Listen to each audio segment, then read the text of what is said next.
aman nih besok. Ya ini harga daging Aili atau apa namanya ini? Babi hutan. Ya, harga masih mencapai 60.000.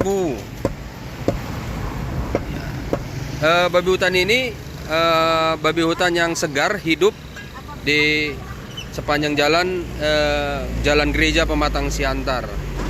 Harganya sekitar 60.000-an per kilo. Ya, sangat banyak di tempat ini yang ingin berbelanja kebutuhan daging babi hutan.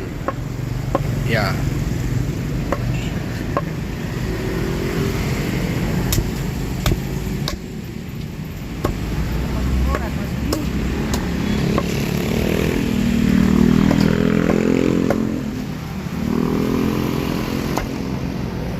Ya, demikian harga yang bisa kami sampaikan.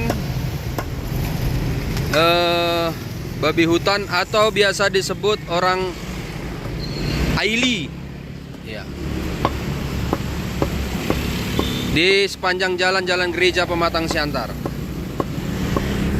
Dari Pematang Siantar, Tagor Setohang melaporkan.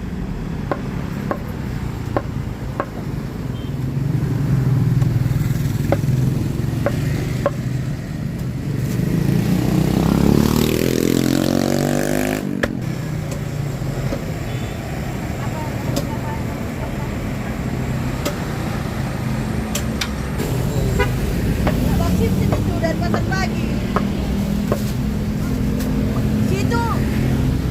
Di situ nggak ada yang masuk, Sinali. Pas tandi di sini.